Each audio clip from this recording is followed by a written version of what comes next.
Now we are to discuss about max mini and mini max principle to find out a solution of any game. So suppose P of a matrix is a given. So first here we consider a general payoff of matrix, means there is a M strategy for the player A and N strategy for the player B.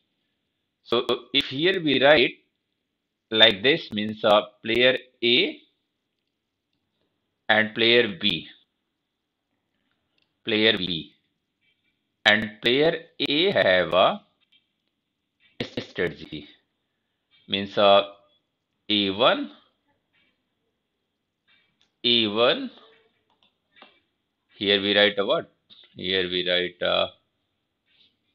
player A have a strategy A1, A2, A3 up to what? AM. B have a strategy B1, B2 up to BN. BN. So what will happen here? Here, suppose this one is a payoff.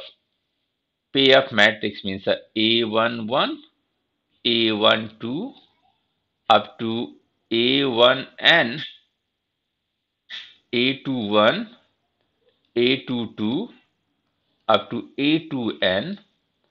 Similarly, A31, A32 up to A3N, and last one is AM1, AM2 and AMN. Suppose this one is a what? This one is a payoff of a matrix. So what will happen in a max mini and mini max principle?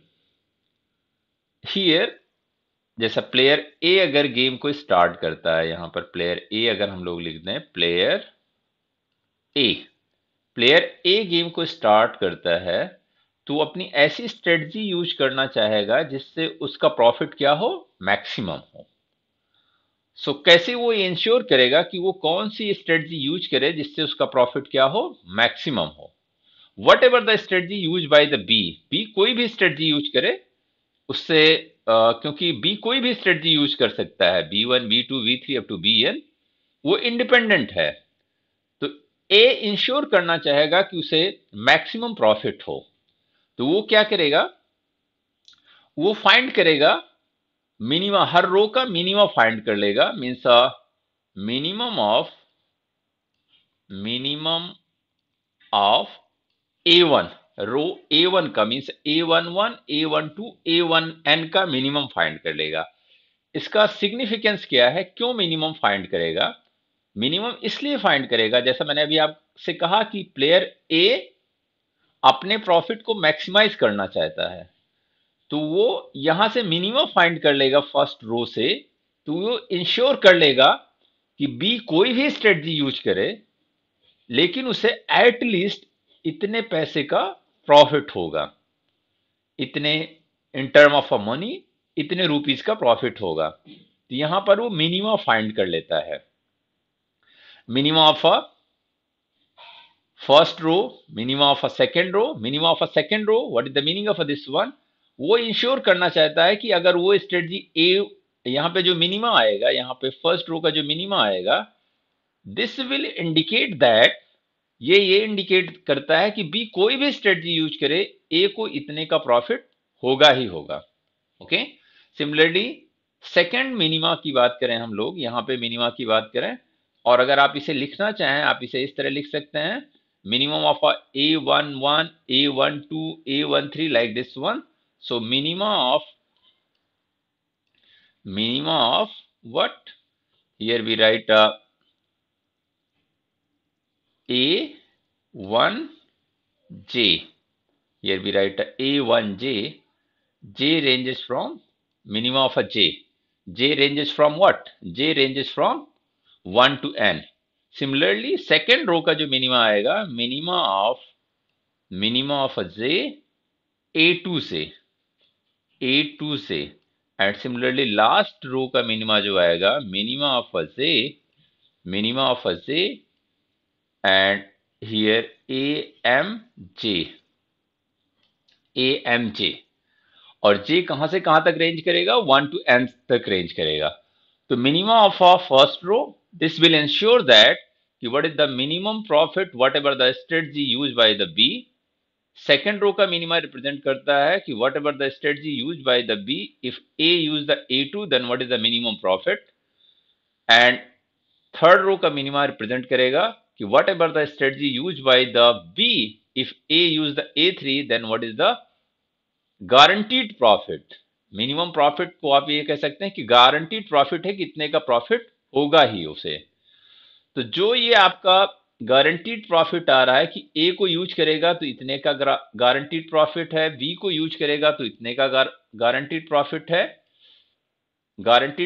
है, सी को use करे, third को use करेगा इतने का guaranteed profit है, और mth strategy अगर वो यूज किया तो इतने का गारंटीड प्रॉफिट है।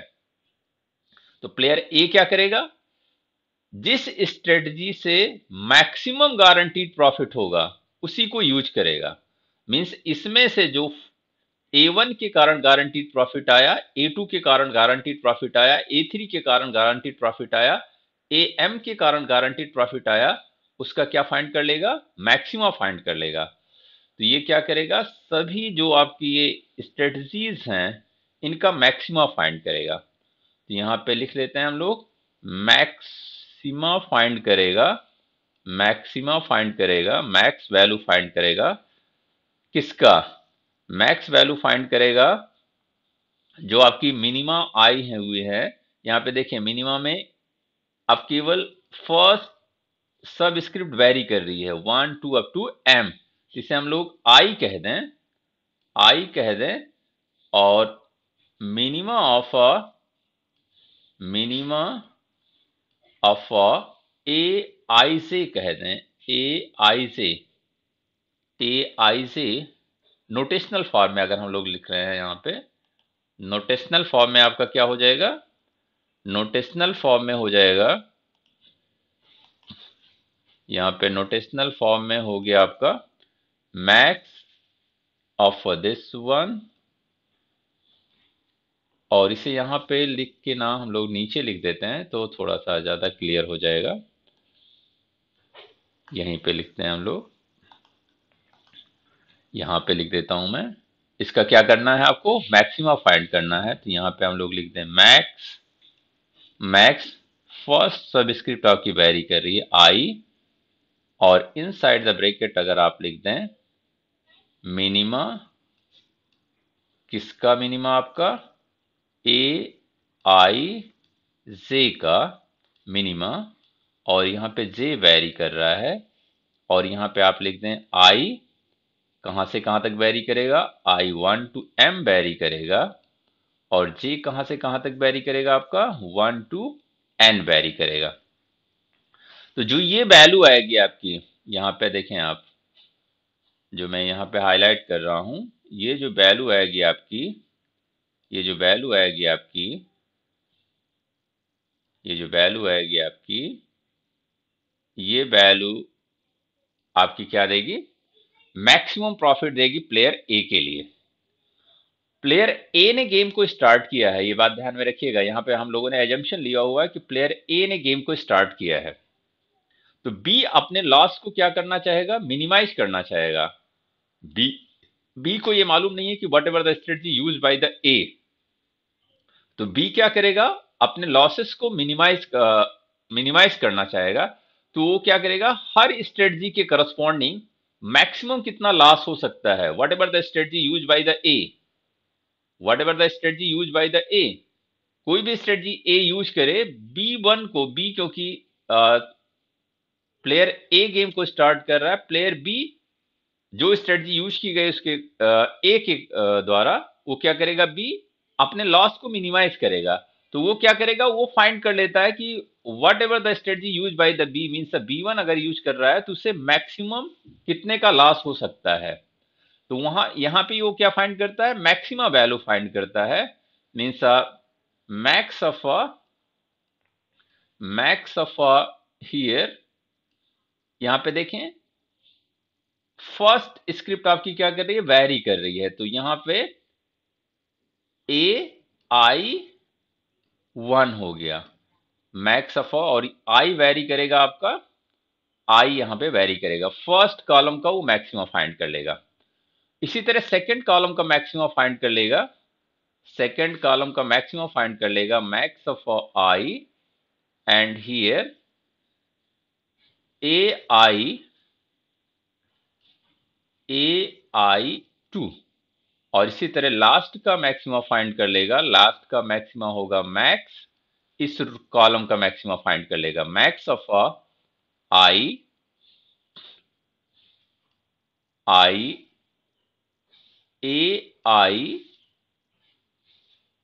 AIN। हर स्ट्रेटजी के करस्पॉन्डिंग उसने अपना ये आइडेंटिफाई कर लिया कि मैक्सिमम लॉस कितना होगा, फर्स्ट के करस्पॉन्डिंग, सेकंड के करस्पॉन्डिंग, थर्ड के करस्पॉन्डिंग, nth के करस्पॉन्डिंग उसने फाइंड कर लिया। अब वो क्या करेगा कि ये देखेगा कि कौन सी स्ट्रेटजी यूज की जाए जिससे उसका लॉस क्या हो, मिनिमम हो। तो यहां पे वो क्या फाइंड कर लेगा, सभी मैक्सिमम का मिनिमम फाइंड कर लेगा, और यहां पे वैल्यू आ जाएगी आपकी minimum of J inside maximum of I aij, and here I ranges from 1 to m and j ranges from 1 to n। तो इफ मैक्स मिनी, यहां पे फर्स्ट एक्सप्रेशन अगर हम लोग इसे कहें, ये आपका फर्स्ट एक्सप्रेशन है, this one is a first expression and this one is a second expression. So in a max mini max principle, if the first expression equal to the second expression, then there is a value of a game, and that value of a game is a equal to the max mini equal to the mini max। और ये principal, ये method तभी applicable होता है value of the game find करने के लिए, जब max mini equal to mini max आ जाए। और अगर ऐसा नहीं होता है तो ये मेथड एप्लीकेबल नहीं होता है, हमें अदर मेथड्स को चेक करना होगा कि किस मेथड से हम उसे सॉल्व कर सकते हैं। Once again I repeat this statement, max mini and mini max principle only applicable if max mini equal to mini max, means row का मिनिमा लेके उसका मैक्सिमा फाइंड करें, कॉलम का मैक्सिमा लेके उसका मिनिमा फाइंड करें। अगर दोनों इक्वल है तभी आप max mini mini max principal apply कर सकते हैं, otherwise mini max max mini principal apply नहीं कर सकते हैं। सो इफ, यहां पे मैं लिख देता हूं मैक्स मिनी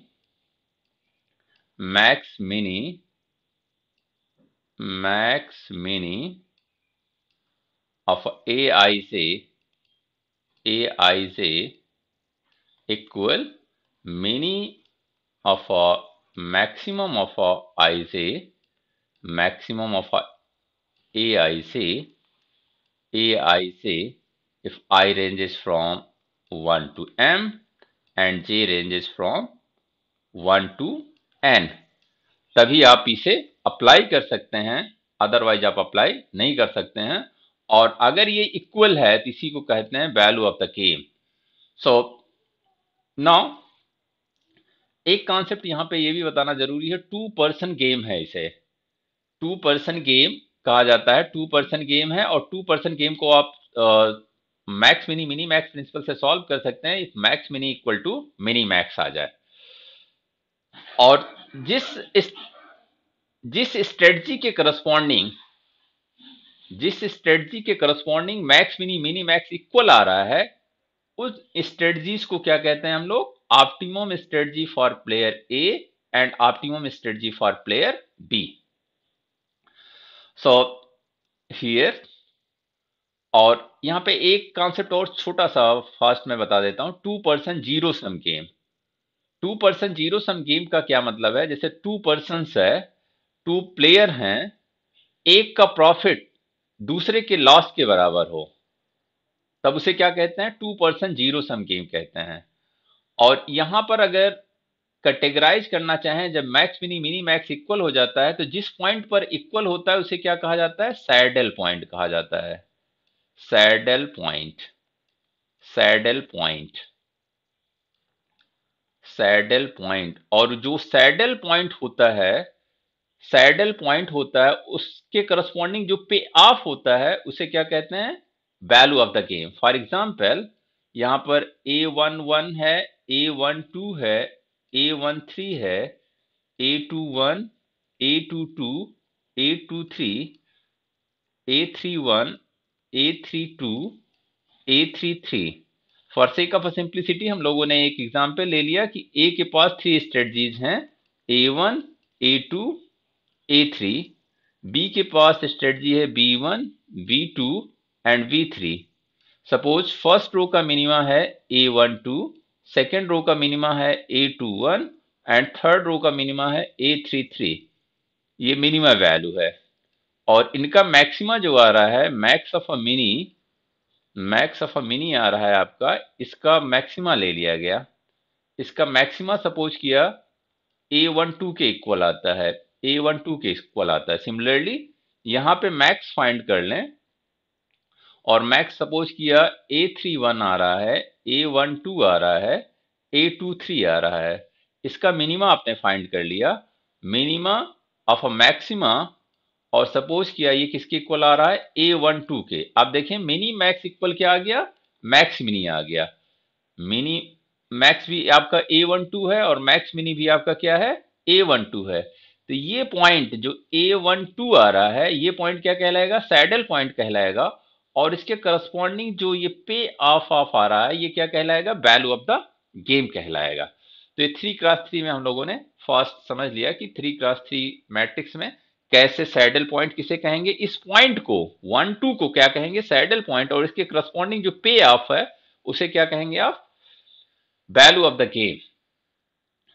तो 2% zero sum game with saddle point, यहां पर भी कैटेगराइजेशन किया जा सकता है गेम का 2% जीरो सम।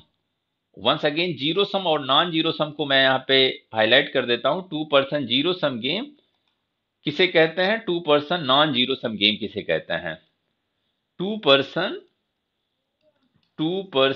Zero sum game, 2% zero sum game,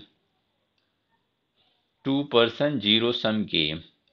जैसे यहां पर आप देख रहे होंगे 2% है, 2% means there are two player, maybe the one player have a group of a member, second player have also a group of a member.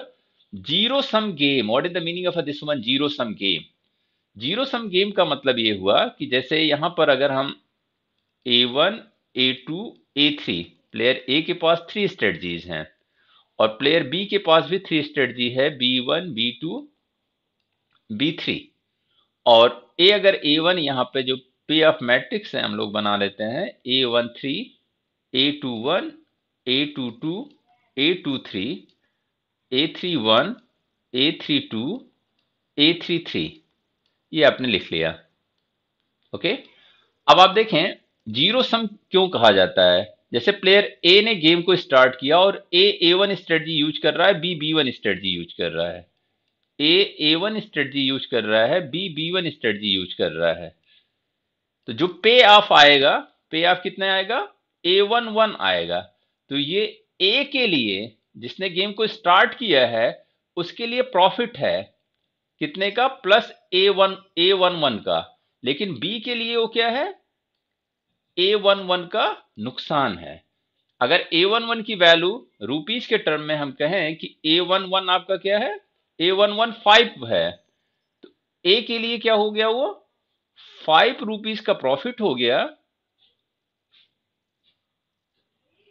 ए के लिए क्या हो गया? वो 5 रुपीस का प्रॉफिट हो गया। और बी के लिए क्या हो गया? 5 रुपीस का नुकसान हो गया। So this one is a meaning of a 2% zero sum game. This one is a +5 and this one is a -5। अगर इन दोनों का सम हम फाइंड करेंगे, इन दोनों का सम फाइंड करेंगे तो क्या आएगा? वैल्यू, सम की वैल्यू आएगी 0। और यहां पर अगर जनरल कॉन्सेप्ट की हम लोग बात करें तो यहां पे भी सम हमारा क्या आएगा? सम हमारा 0 की इक्वल आएगा। इसी को कहा जाता है 2% zero sum game. There are two player and profit of a one player equal to the loss of a other player. Due to this reason, this one is called 2% zero sum game. तो यहाँ पे जो categorisation मैंने कहा कि 2% zero sum game with saddle point and 2% zero sum game without saddle point. तो अगर mini max equal to max mini आ जाता है तो उसे कहा जाता है 2% zero sum game with saddle point, और max mini does not equal to mini max, then this one is a 2% zero sum game without saddle point. अब हम लोग फर्स्टली दो एग्जाम्पल सॉल्व कर लेते हैं कि what is the solution of this game. तो यहां पे आप देखें कि पे ऑफ मैट्रिक्स लिखी हुई है। तो solve the game whose payoff matrix is as follows. Player A के लिए और प्लेयर बी के लिए ये आपकी पे ऑफ मैट्रिक्स दी हुई है। तो यहां पर हम लोग लिख लेते हैं प्लेयर ए। सो यहां पे हम लोग देखें, यहां पे आप देखेंगे अगर हम लोग लिख लें प्लेयर ए के पास कितनी स्ट्रेटजीज हैं। प्लेयर ए के पास 3 स्ट्रेटजी है, A1 और प्लेयर बी यहाँ पे लिख लेते हैं हम लोग। तो थोड़ा सा लिखने में देखना पड़ेगा हम लोगों को। प्लेयर ए और थोड़ा सा नीचे लिखना होगा प्लेयर बी। प्लेयर बी के पास आपके पास स्ट्रेटजी है B1, V2 एंड V3। ए के पास स्ट्रेटजी है आपके पास A1, A2 एंड A3। अब देखें यहां से पे ऑफ जो आपका है, यहाँ पे पे ऑफ हम लोग पे ऑफ आप यहाँ पे लिख ले देंगे 15, 2 एंड 3, 6, 5, 7, -7, 4, 0। तो mini max max mini principle से आपको इसे सॉल्व करना है। पहले चेक करना है max mini mini max principle से सॉल्व होगा या नहीं होगा। मीन्स अगर दोनों की वैल्यू इक्वल आ जाती है तो उसी से सॉल्व होगा। तो क्या करना है आपको, हर रो का मिनिमा फाइंड कर लेना है। तो फर्स्ट रो का मिनिमा आप देखें क्या होगा। मिनिमा आपका फर्स्ट रो का मिनिमा होगा 2। फर्स्ट रो का मिनिमा होगा आपका 2। सेकेंड रो का मिनिमा होगा 5। थर्ड रो का मिनिमा होगा 0। और इसका मैक्सिमा क्या हो जाएगा, मैक्स ऑफ 2, 5 एंड 0। 2, 5, 0 का मैक्सिमा क्या हो जाएगा आपका 5 आ गया। अब हमें इसी तरह कॉलम के लिए देखना होगा। कॉलम में फर्स्ट कॉलम का मैक्सिमा क्या है, फर्स्ट कॉलम का मैक्सिमा 5, सेकंड कॉलम का मैक्सिमम 5, फर्स्ट कॉलम का मैक्सिमम 15, सेकंड कॉलम का मैक्सिमम 5 और थर्ड कॉलम का मैक्सिमम 7। तो यहां पे आपने मैक्स फाइंड किया। अब minimum of maximum, minimum of maximum means 15, 5 and 7।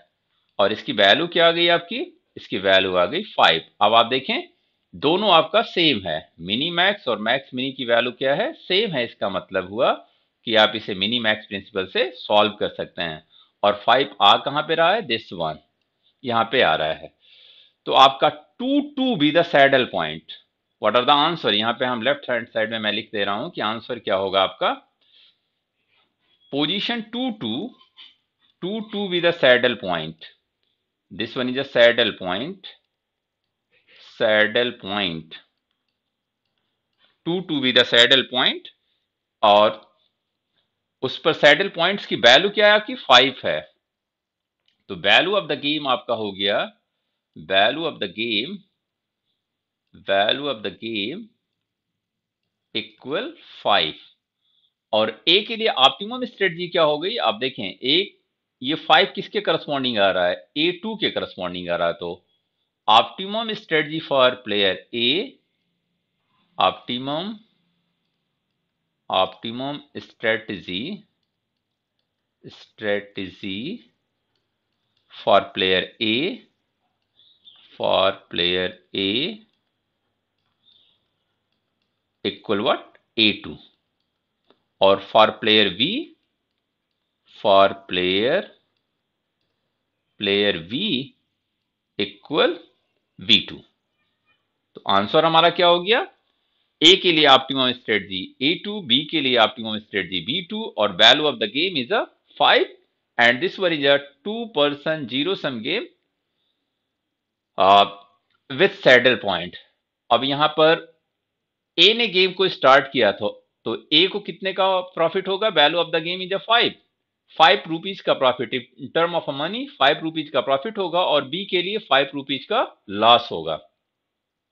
So in this way, we able to find out the value of the game with the help of a mini max mini principle. एक example और करते हैं जो कि काफी means competitive exam में भी काफी पूछा जाता है, और हर एग्जाम में लगभग इस तरह के क्वेश्चन पूछे जाते हैं.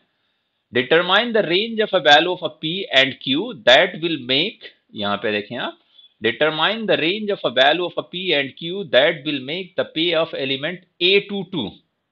यहाँ पे देखें A22, A11, A12, A13, A21, A22 कहां पे है? जो अभी हमने इनसर्किल किया 7 पर है. A saddle point for the game whose pay of matrix is as follows. A22 saddle point हो, और saddle point के करस्पॉन्डिंग जो वैल्यू आ रही है वो वैल्यू क्या है? 7. 7 क्या होना चाहिए? वैल्यू ऑफ द गेम हो. तो P और Q की वैल्यूज, जो यहाँ पे P और Q है, ये P और Q की रेंज क्या होगी, ये हमें बताना है. इस तरह के क्वेश्चन काफी कॉम्पिटेटिव एग्जाम्स में आते हैं. तो यहां पर हम लोग लिख लेते हैं ए के लिए जो स्ट्रेटजी है और बी के लिए जो स्ट्रेटजी है उसे लिख लेते हैं हम लोग. यहाँ पे B1, B2, V3, और ए के लिए A1, थोड़ा सा और दूर लिखते हैं तो थोड़ा सा और क्लियर हो जाएगा. यहाँ पे ए थोड़ा सा और दूर लिख लेते हैं. ए के लिए स्ट्रेटजी हमारे पास है A1, A2, A3, और इनका पे ऑफ लिख लेते हैं हम लोग. पे ऑफ लिख लेते हैं. पे ऑफ लिख लिया हमने. 2, 4, 5, 10, 7, Q, 4, P,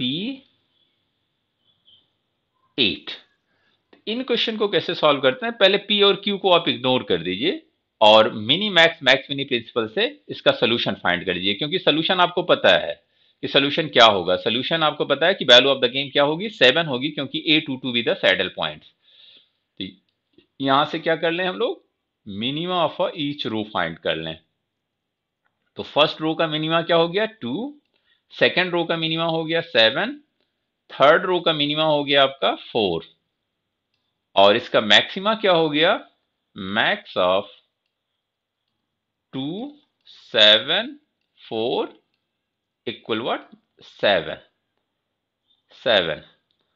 और इसी तरह कॉलम का मैक्सिमा फाइंड कर लें हम लोग. फर्स्ट कॉलम का मैक्सिमा 10, सेकंड कॉलम का मैक्सिमा 7, और थर्ड कॉलम का मैक्सिमा 8, और इनका मिनिमा फाइंड कर लें. तो वैल्यू क्या आएगी? Minima of 10, 7, 8 equal what? 7. तो मिनी मैक्स इक्वल क्या आ रहा है? मैक्स मिनी आ रहा है. तो ये सोल्यूशन आपको दे रहा है, लेकिन ये Q की वैल्यू जो ये 7 आ रहा है, हमें Q की ऐसी वैल्यू चूज करनी है कि ये 7 हमारा अफेक्टेड ना हो. ये 7 हमारा अफेक्टेड ना हो. तो यहां पे मिनिमम वैल्यू लेनी है. इसका मतलब क्या हुआ कि ये जो Q है अगर 7 से ग्रेटर है, 7 से ग्रेटर है, तो ये आपका हमेशा क्या होगा? ये हमेशा आपका मिनिमम वैल्यू देगा. तो और अगर ये Q 7 से लेस हो गया तो मिनिमा यहाँ पे Q पे आ जाएगा. तो यहां से आप रेंज फाइंड कर सकते हैं कि Q must be greater than 7. Q must be greater than 7. और यहां से देखें, यहां पे कॉलम का मैक्सिमा आपने फाइंड किया है. कॉलम का मैक्सिमा भी क्या आना चाहिए? 7 आना चाहिए. मींस P की वैल्यू 7 से अधिक नहीं होनी चाहिए. अगर 7 से अधिक होगी तो ये जो 7 आ रहा है जिसे सैडल पॉइंट हम लोग कह रहे हैं, ये 7 नहीं आएगा. सैडल पॉइंट यहाँ पे 7 नहीं आएगा. फिर P की जो वैल्यू हो जाएगी वो सैडल पॉइंट में कंसीडर किया जा सकता है. तो यहाँ पर P अगर 7 से ज्यादा हो गया तो यहाँ पे जो 7 आ रहा है ये 7 नहीं आएगा. तो इसकी पॉसिबिलिटी जो 7 की सैडल पॉइंट बनने की है, वो 7 की सैडल पॉइंट बनने की पॉसिबिलिटी खत्म हो जाएगी. तो यहाँ पे P की वैल्यू क्या होनी चाहिए? लेस देन 7 होनी चाहिए. अब आप देखें, अगर यहां पर P की वैल्यू 8 हो जाए तो क्या हो जाएगा, यहाँ 7 नहीं आएगा, मैक्सिमा क्या आ जाएगा, 8 आ जाएगा। तो मिनी मैक्स पहले इग्नोर कर देते हैं पी और क्यू की वैल्यू, और ये देखते हैं कि क्या 7 सैडल पॉइंट आ रहा है कि नहीं आ रहा है। अगर 7 सैडल पॉइंट आ रहा है तो हम देखते हैं कि क्यू और पी की वैल्यू क्या रखी जाए कि 7 सैडल पॉइंट हमारा डिस्टर्ब ना हो। तो यहाँ पे क्यू की वैल्यू ग्रेटर देन 7 रखी जाए और पी की वैल्यू लेस देन 7 रखी जाए। तो 7 हमारा क्या होगा, 7 हमारा वैल्यू ऑफ द गेम होगा। 7 B the value of a game, value of a game आपका 7 हो जाएगा। और ए के लिए optimum strategy for A, optimum strategy, strategy for A, for A equal, A के लिए ऑप्टिमम स्ट्रेटजी क्या हो जाएगी, A2 हो जाएगी। फॉर बी के लिए ऑप्टिमम स्ट्रेटजी आपकी B2 हो जाएगी। So this one is all about a method of a mini max and max mini principle. Max mini और मिनी मैक्स प्रिंसिपल हम लोगों ने दो एग्जाम्पल भी किए with the help of a max mini and mini max principle. और max mini mini max principle आपका applicable नहीं होगा अगर मिनी मैक्स और मैक्स मिनी की वैल्यू इक्वल ना आए। जैसे यहाँ पर अगर ये दोनों वैल्यूज इक्वल नहीं आती तो हम कहते कि आप यहाँ पे mini max max mini principal apply नहीं कर सकते हैं। तो और मेथड्स पर हम लोग जाएंगे, मीन्स और मेथड से सॉल्व करने की कोशिश करेंगे। जो मेथड्स यहाँ पर हैं max mini mini max principle से नहीं होता तो हम लोग एल्जेब्राइक मेथड लगाएंगे। अगर एल्जेब्राइक से भी सॉल्व नहीं होता तो ग्राफिकल मेथड लगाएंगे। और अगर किसी भी मेथड से सॉल्व नहीं होता तो LPP is a general method, जिससे कोई भी गेम थ्योरी का क्वेश्चन हम सॉल्व कर सकते हैं। यहाँ पर एक रूल और है, डोमिनेंस रूल है। डोमिनेंस रूल की हेल्प से हम जो पे ऑफ अ मैट्रिक्स है उसे रिड्यूस कर सकते हैं। तो डोमिनेंस रूल भी आगे चल के हम लोग पढ़ेंगे। Thank you joining my lecture.